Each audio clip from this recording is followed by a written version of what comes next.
Good morning. This is one of the videos for Chapter 10. It's the first one.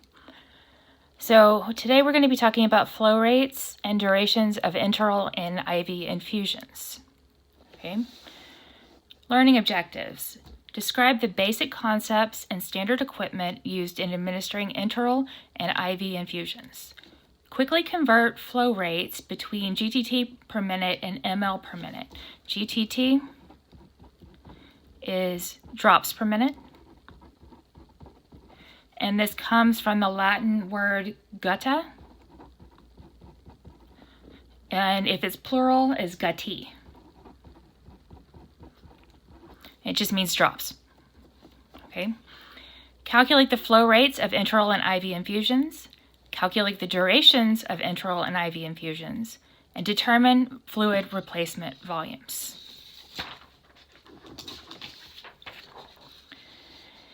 So, what we've got is fluids can be given to a patient slowly over a period of time through a vein, IV, or through a tube inserted into the alimentary tract.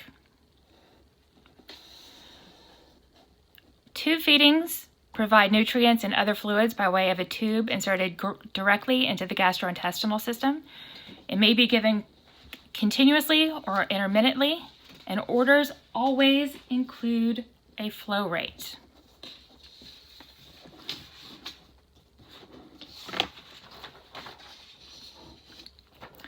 I do apologize for black and white. My printer ran out of color ink and Amazon has not delivered yet. Okay, so a patient with a nasogastric tube goes in through the nose and down into the stomach. And here's a picture of a percutaneous endoscopic jejunostomy. Yeah, or PEJ tube, which I understand why they abbreviate that.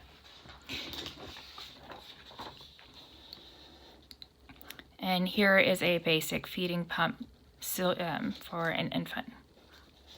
Okay. Now IV means through the vein, and you can do replacement fluids and also maintenance fluids. Infusions can be continuous or intermittent. Intermittent peripheral infusion devices maintain venous access. Okay. Saline solution is commonly used.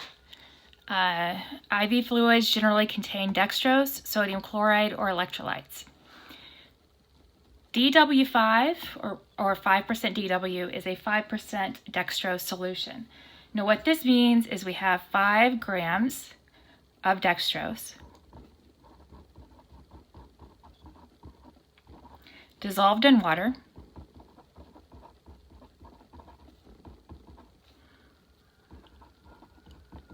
to make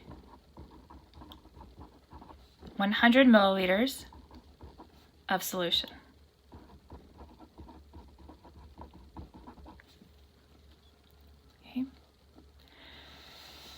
This is an example of a 5% dextrose injection bag, and this is what your the label looks like.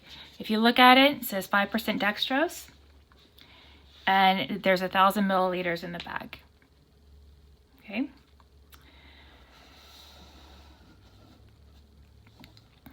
This is an example of a bag of 0.9% sodium chloride.